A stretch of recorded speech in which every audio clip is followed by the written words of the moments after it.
Shisha. So everybody here is familiar with chanting, right? Anybody who's not? Yeah, everybody's familiar. Okay, so I brought a book that we read every day, and when we get together, it's called Chanting Hare Krishna, and it's full of all the quotes of Srila Prabhupada speaking about chanting the Hare Krishna mantra, and it covers all aspects of it. I would say we've read it about 4 or 5 times so far, and there's a verse in here because it's a mantra because we're speaking a mantra. Hare Krishna is a mantra. Hare Krishna mantra. It's not only a mantra; it's the Maha mantra. Maha means topmost or greatest. And man means mind, and tra means to deliver. So a mantra is a sacred sound vibration that is meant to deliver us from the misconception that we have in this material world that we think we're this body. And that the Maha Mantra, especially in this age of Kali Yuga, or the Iron Age, uh, is capable of reestablishing us in our original consciousness, which is that of Krishna consciousness. And so I wanted to read another mantra that's in glorification of the Maha Mantra. And it goes like this: Shatruch Chech Dai Ka Mantram Sakalam. Upanishad Vakya Sampuja Mantram. Samsarochcheda Mantram Samuchita Tamasa. You notice there are mantras in every line. Sangha Niryana Mantram. Sarvaishvaryaika Mantram. Vyasana Bhujaga Sandashta Santrana Mantram. Jive Sri Krishna Mantram. Japa Japa Satatam. Janasap Havya Mantram. So this is all about the Maha Mantra. And it says, the translation is, O tongue, please constantly chant the mantra composed of Sri Krishna's names. So that's the first thing. The mantra, or the Hare Krishna mantra, is composed of Sri Krishna's names. There's Hare, which is an address to the energy of the Lord. Krishna, which means the Supreme Personality of Godhead. Krishna means the all-attractive person, that person who has all attractive qualities to an unlimited degree. And Rama is another name for God, which means that he is the reservoir of all pleasure. So it says, constantly chant the mantra composed of Sri Krishna's names. This is the only mantra for destroying all enemies. Now, that's not to mean enemies like if you don't like someone and you declare him your enemy. That's not that kind of enemy. Most of our enemies are within that we're trying to defeat, is the enemies that of distraction, that we to distract ourselves with the desire to enjoy separately from God. And so that's the enemies that the mantra is destroying, all these doubts that we may have about Krishna and about chanting the Hare Krishna mantra and things like that. So then the mantra is worshipped by every word in the Upanishads. The Upanishads are part of the Vedas that tell about all about Krishna consciousness from different point of views. I mean, there people exist. There are different kinds of people. You know many different kinds of people. Some are very on this level. Some are on that level. Some are on that level. And so the Upanishads is a scripture that tries to appeal to people at all different levels, at this level or that level, whatever level the people are at. It tries in some way, it presents them with a way that they can approach God. And so the mantra is worshipped by every word of the Upanishads. So the mantra that uproots samsara. So this mantra, this Hare Krishna mantra, uproots samsara. Samsara is the cycle of repeated birth and death. We've probably all seen the changing bodies exhibit, where you have a little baby's body, and then a couple years old, and then maybe 6 years old, and 10 years old, somebody's playing with a ball, and 14 years old, somebody has a book, they're going to school, and so forth and so on, until you see that somebody has a cane, and now all of a sudden they're very hunched over, and pretty soon they become a skeleton on the ground. And then again, right after that, there's the baby again. And in the original Changing Bodies exhibit that the devotees made, there's a little kind of a red light that is in the vicinity of the heart of all of those changing bodies. And you'll see it move around. That's the soul. That's who we are. So the mantra that uproots samsara.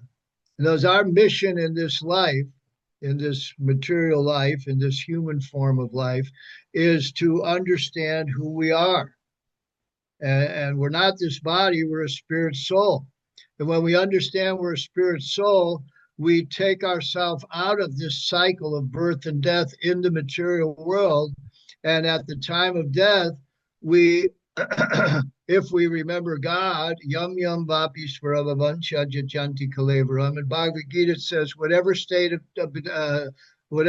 consciousness you attain at the time of death, that state you will attain without fail in your next life. So this chanting this mantra is preparation for that ultimate test. The death or leaving the body is the ultimate test in life. And we go through so many other tests during our lifetime. And as we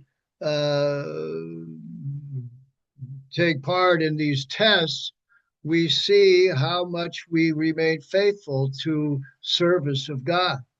For example, we're reading in the Srimad Bhagavatam right now about Bali Maharaj and Vamanadev. Bali Maharaj was a king of the demons.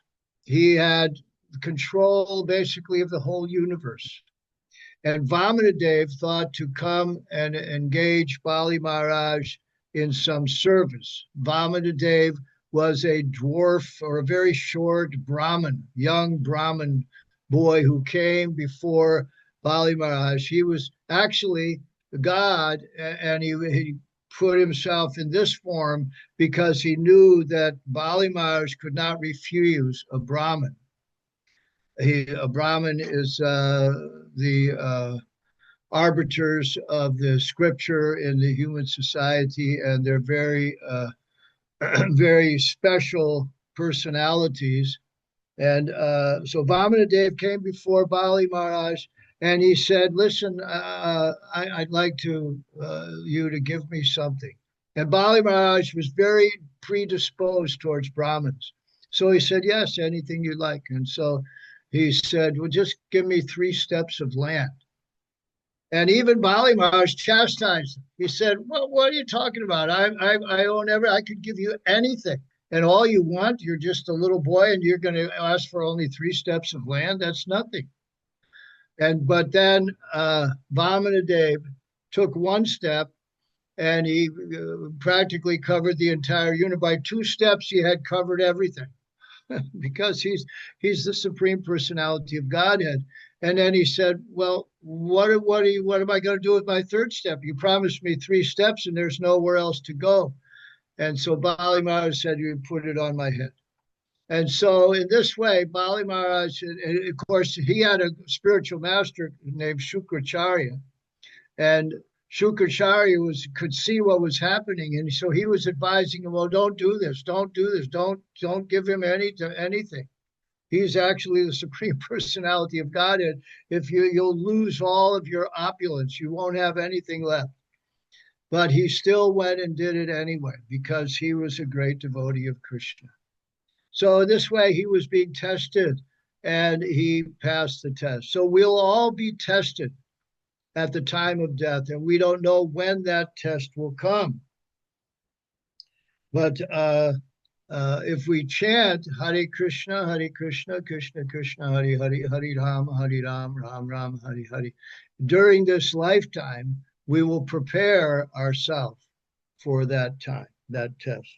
So then it says the mantra for attaining infinite opulence. And it says the mantra that drives away all the darkness of ignorance. So this darkness of ignorance is tamasimam jyotirgama. Step out of the darkness and into the light. The light means knowledge. Knowledge gives light because knowledge enables us to see. When we're young and we don't have much knowledge, we may see something flying in the sky, and we all we have knowledge of is a bird. And we're with our dad, and we say, "Dad, look at in the sky. There's a bird, a big bird, isn't it?" And his father said, "No, that's not a bird. That's a plane. There's a man flying that plane. There's people riding in the plane. It's a big, big plane." And what does the child say? "Oh, now I see." Because he's seen a plane in pictures or maybe even at the airport or something like that, but he didn't put those two things together because he didn't have complete knowledge. So this mantra takes away the darkness of ignorance. And this is a very good thing in this material world because it's very easy for us to be overcome by the darkness of ignorance. So then it says the mantra for attaining infinite opulence. So that's pretty far out because we are, as devotees, we are encouraged to renounce things, not to have opulence, not to have fancy this, fancy that, at least not for ourselves. For Krishna, we want everything. We want all opulence. For the spiritual master, we want all opulence because the spiritual master is a representative of God. So we want all opulence, but that doesn't mean that we want that. But as it happens, the servant of the very, very rich man also lives in a very nice house, probably, and he also drives the Rolls Royce of the rich man, and he may also eat the same food as the rich man, just not at the same time or in the same place. As long as he always remembers his position. But if he starts thinking, well, geez, this Rolls Royce I'm driving is pretty nice, I think I'll call my girlfriend up and take her for a drive and out on a date. When he starts thinking like that, he begins to think, oh, that just because he's driving it, he's cleaning it, he's filling with gas, he's maintaining it and so forth, he starts thinking it's his and he can use it for his own pleasure. That's when he's finished. Then very soon the rich man will have to say, listen, you're going to have to go. Yeah. So this is our position in the material world.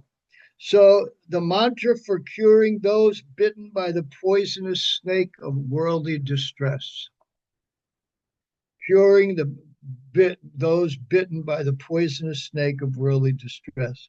So this is actually a good thing because when we come to a very distressed position in this material world, then we tend to reach out for someone else because in distress, we feel that we're incapable of overcoming that distress. So we reach out for someone else.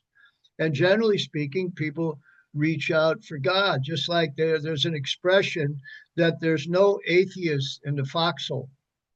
Because in the foxhole, when the army's fighting, they dig a hole in the ground and they can't even hardly look up without the enemy shooting at them. And there's bombs flying overhead. And there's all kinds of things. They're just playing God, only by your grace am I going to be one left after all these bombs drop and the soldiers come and shooting and everything like that. Because I'm doing everything I can, but who knows if it's going to be enough.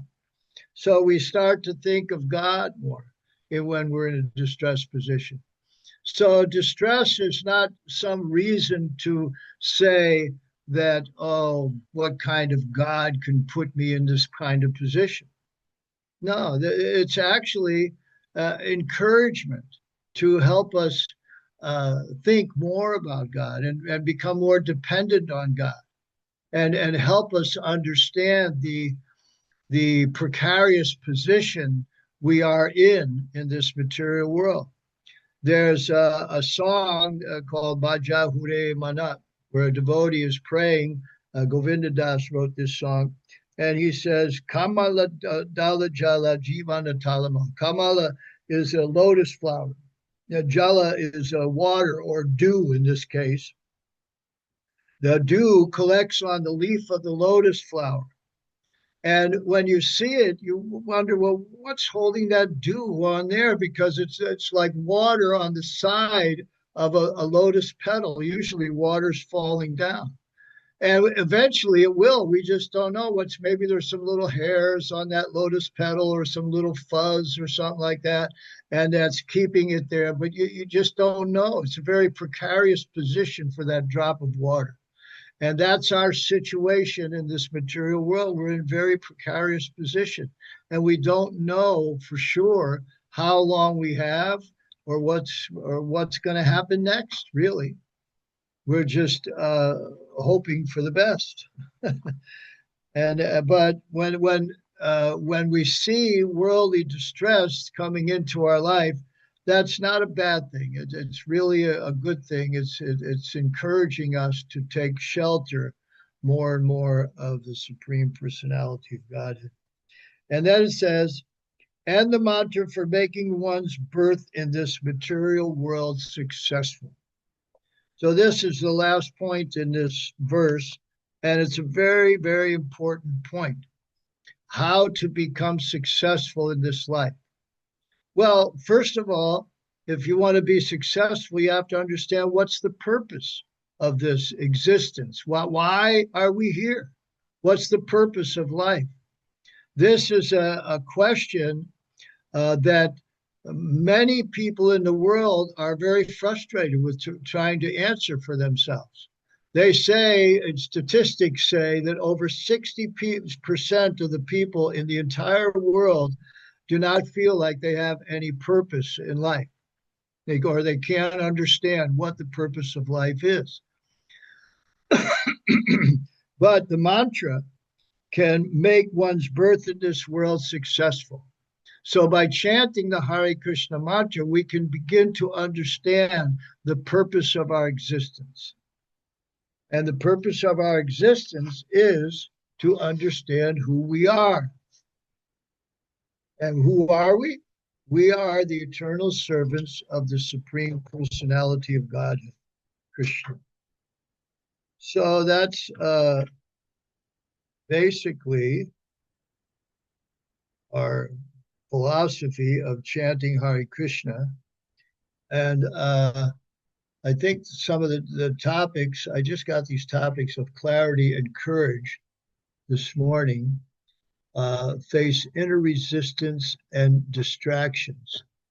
Okay, so I guess I addressed that a little bit. But mantra can give us clarity. As I say, the more knowledge we have about something, the more it becomes clear as to what that thing is. Just like nowadays in government, all the talk is transparency, right? And why do they talk about transparency so much? Because people think if they have more knowledge, they will understand what's all the players and what's going on. And the more they won't be in the darkness, basically. They won't be just mushrooms growing in the dark and fed all that stuff you feed mushrooms. And there's clarity and courage. And so courage, we need courage to press forward, even when there are things that seem like they're against us.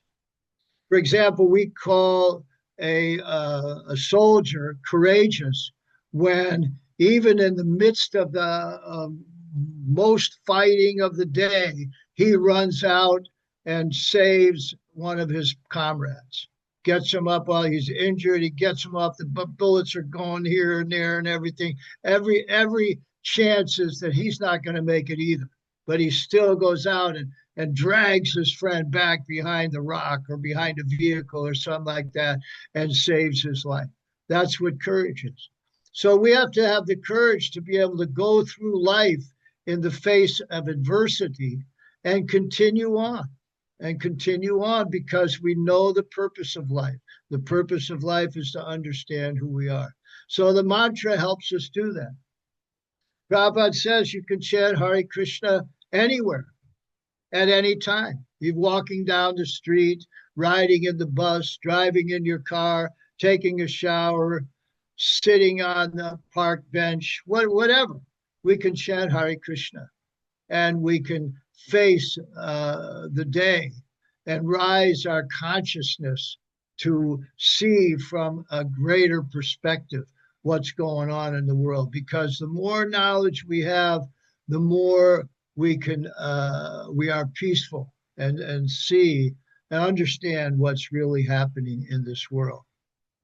So I don't know how long we're going to go for, but maybe if anyone has any question or comments that they would like to make in any of this regard, I'd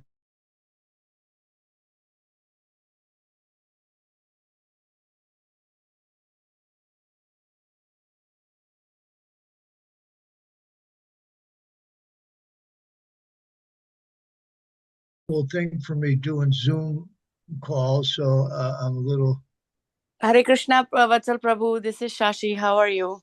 Hare Krishna. I'm very good. How can I serve you?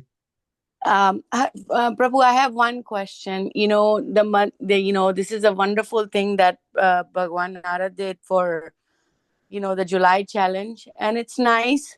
Like you said, right now we can chant everywhere while driving, while taking a shower.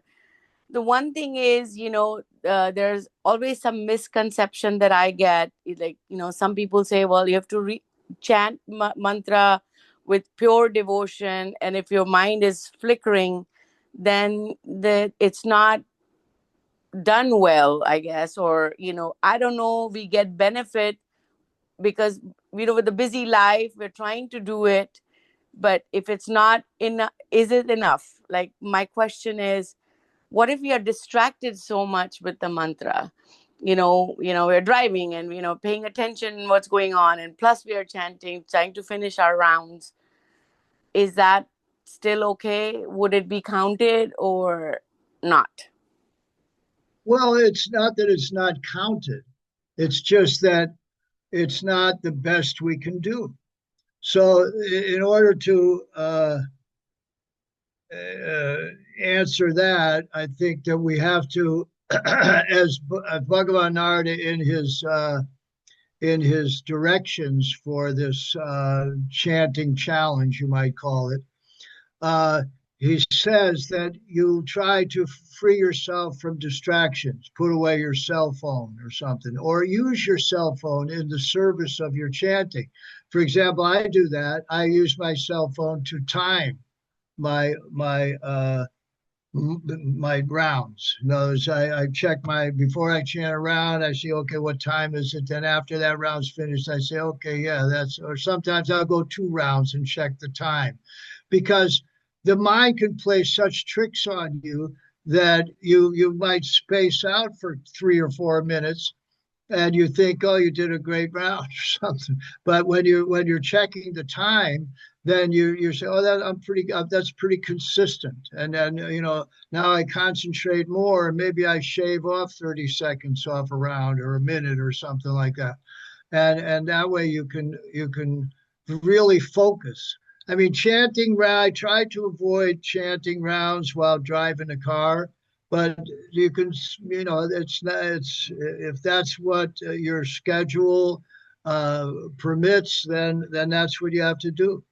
But you could, know that it's kind of like trying to, there's a radio tower that or radio station that's got a transmitter that's transmitting at maybe 100,000 watts or something like that, and you have a little radio in your car, and so you tune into that station, but you can't quite tune in. Rather, there's a little static. You can still hear some of it, but not so, you hear static. So you're getting some of it, that transmission, but because your receiver is not quite up to snuff, you can't really get the whole thing. So it's like that. We're like the receiver, and Krishna's that transmitter. The Maha Mantra is always there. So if we want to really receive it properly, then we have to dial it in. That means really focus on the mantra, Hare Krishna, really focus on it. And then we'll get the full benefit. But not that there's no benefit. There's never no benefit. Even if one, that's called Agyanta Sukriti, even unknowingly, one chants Hare Krishna, and still there's some benefit. Or even if one is making fun of somebody, like, oh, those Hare Krishnas, he says that, and still there's some benefit. Thank you, Prabhu. Asutosh wrote something and I missed it. I got chats here. I got to figure out how to do that. Okay, here it is over here, new chat. He says, Hare Krishna, that's Svetlana. Please accept my humble obeisance. Please forgive me. I'm not able to talk or be on the camera at this time. Running errands before taking off the Kirtan Festival. It's very nice to see everyone. Special thanks to Grace Vatsala for joining the call. Okay, so Mataji is running around. She's going to go all the way to San Antonio for the Kirtan today. Hare Krishna. Asutosh says, Hare Krishna Prabhuji, please have my business. Thank you for the wonderful talk. I really like the point that distress condition in life should be taken as encouragement. Sometimes it engages our mind towards thinking more about the difficulties and distresses and less about Krishna. How can we bring back the mind to Krishna's service? He says. Well, how can we do something like that? We just have to do it. There's no magic formula. I mean, Krishna gives the process in the Bhagavad Gita. Wherever and whenever the mind wanders, just drag it back. So who's doing the dragging? We're doing the dragging. And so what part of us is doing that dragging back? That's our desire. We just have to cultivate the desire to want to be with Krishna more and more. And how do we do that? We hear more about Krishna. We hear about how beautiful Krishna is, how merciful Krishna is, how compassionate Krishna is, how so full of knowledge, how Krishna knows everything, how he's the most wealthy, how he's the strongest, how he's created everything, how Eko Bahunam Yovididati Kaman, how he's the one eternal out of all the others that's supporting all the rest. So we read Srimad Bhagavatam, we read Bhagavad Gita, we hear all about Krishna's wonderful qualities and his terrific pastimes, and then it makes us easier for us to drag our mind back to him. I mean, that's the process, but we have to do that. We have to make that choice. That's our choice. Are we going to drag our mind back to Krishna or let our mind just wallow in the material world? And what's the result of that? Birth, death, disease, and old age. That's all. Samsara. But samsara dhavana ladita loka. We want to burn that forest fire of birth and death by chanting the Hare Krishna mantra. Anybody have anything else? Yeah, I have a comment. The saying that you mentioned earlier, there's no atheist in a foxhole. Why does the living entity often, most of the time, turn to God only when we're in distress? Why is it so difficult when things are smooth or when things are going our way? And when we get out of that distress, it's very easy to forget Krishna, you know. So that's one of the things, I guess, with Japa. My second part reflection is that it creates a steadiness that no matter what we're going through, we're always connected to Krishna, right? Like if we have somebody who's only our friend or just dumping all their negative life experiences on us, and then when they're great, they run away. It makes us feel a certain way. So I was wondering if you could speak a little bit about that concept of only running to God when we're going through difficulties.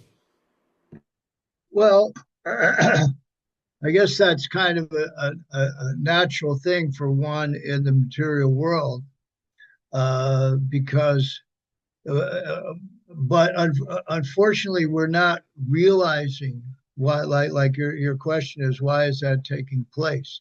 But we're not realizing that it's because we want to. We have come to this material world to be and to live and to try to enjoy separately from God. And so he says, okay, just like a mother gives a child a toy stove and some toy pots and then some mud and a little water, and then the child is over there cooking away, right? So illusion to think that they have the real thing, that when you walk by, they say, "Oh, you want a pancake? I'm making." They've got these dirt patties that they're so-called frying in their toy stove, and they're offering you, in their illusion, they're offering you in their pretend state of. So it's like that.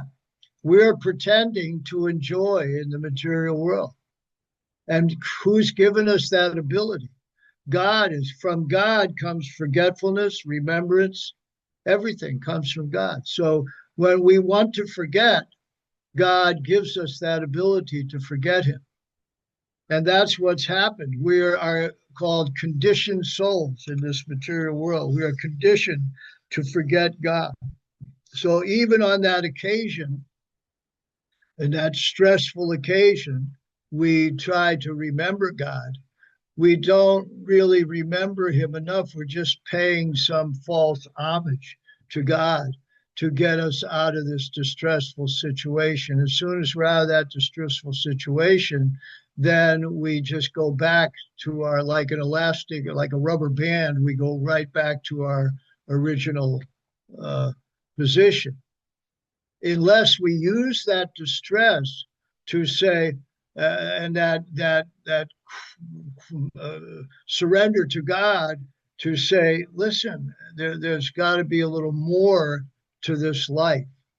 There's got to be more than just distress. You know, the distress should cause will cause the intelligent person to look more to understand God. And why am I suffering in this material world? What's the cause of? See, again, you have to shed some light on this whole subject matter with knowledge. And that's what Bhagavad Gita and chanting the Maha Mantra offer. They offer the light of knowledge to shed light on that whole subject matter. Then we know why we should come to God. If we know who we are and we have all the knowledge that's available from Bhagavad Gita. I mean, that's what I think about that. What do you think? You have knowledge as well. Yeah, I mean, I was just thinking about how universal the Maha Mantra is yesterday. It's like it's so perfect. It doesn't require you being any sort of gender, any ethnicity, coming from any background. You know, all you have to do is just sit down and chant. It's for everybody and it's accessible at any time.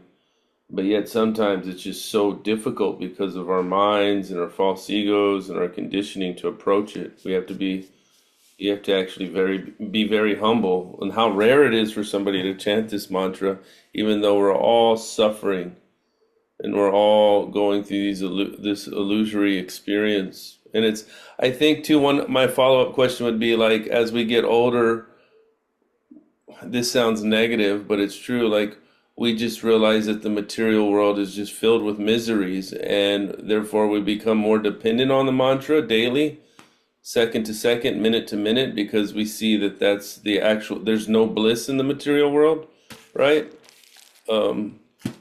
So therefore we become more dependent on it because we start to see that without it, there's no bliss. We become more absorbed.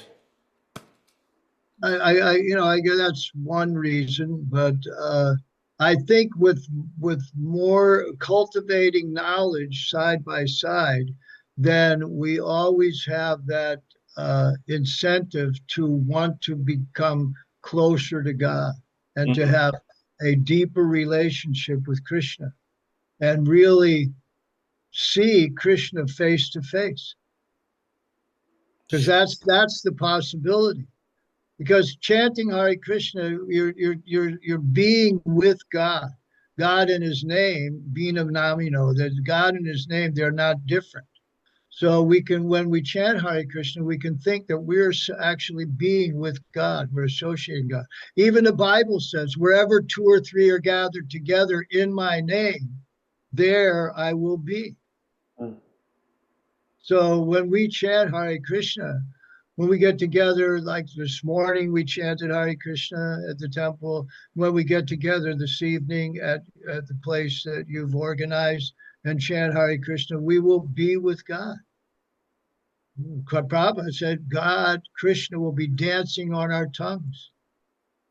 So when if we prepare ourselves for that and we're ready to receive that, then that'll be the summum bonum, as they say, of our life.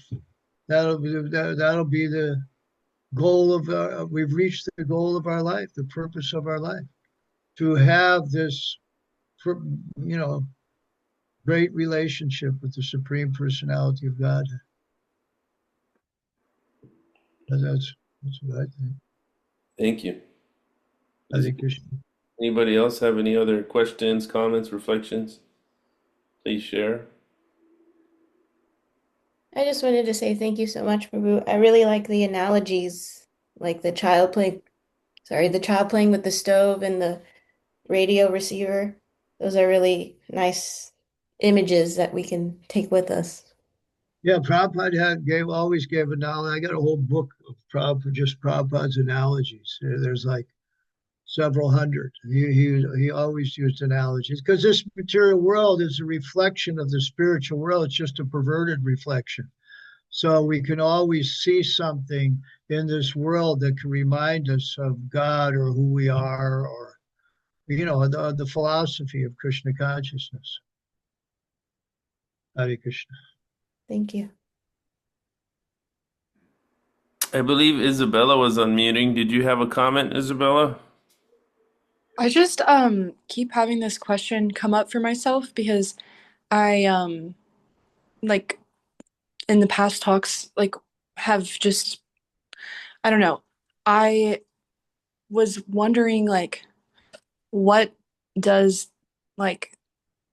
Prabhupada or what do we actually define a demon as? Because when I hear that word come up, I often think of my Christian background and how that would be described, but with this new like ideology and beliefs, I have a hard time placing it. So I was wondering if you could explain that a little bit. Well, a demon is someone who is not willing to serve Krishna. That's all. He's out for himself or herself or itself in this material world. Whereas the demons and the demigods. The demigods, although sometimes it may appear that they're out for themselves, in the ultimate issue, they will always surrender to God. And, I don't know how much you've read about our scriptures and about the pastimes of Krishna, but Indra is he's the king of the demigods, and he's always getting into trouble with the kind of things that he does. But whenever he's in trouble, he always surrenders to God. He always surrenders to God. Whereas someone like Ravana, who's actually a devotee, because even demons are devotees. It's just they just are obstinate about surrendering to God. So Ravana, there was he wouldn't surrender to God, even though God's standing before him, and he's trying to kill God, and there was nothing that could make him surrender to God except God shooting his arrow right where the place in his body was meant to go to finish him. And we all have to surrender to God at the ultimate time of death. We all bow down to God, right? So we're just advocating, why not try to understand God where you'll be willing on your own volition to bow down to him even in this lifetime. And this is not an uncommon thing, bowing down to a superior authority. Even the Pope is seen to bow down before an altar, before Jesus, before others, and stuff like that.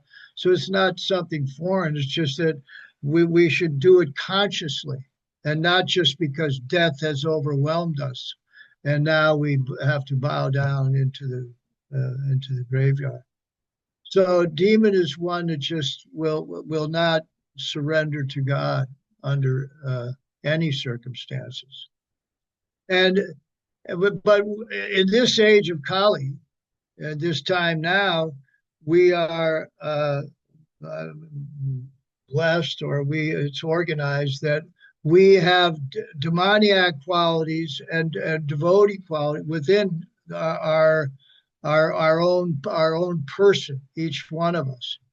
So our mission is to understand what those demoniac qualities are, and to gradually root them out by the process of sadhana bhakti, by practicing devotional service. It says that when one chants the Maha Mantra, he can rid himself of all unwanted activities. In other words, all undesirable acts that he may perform.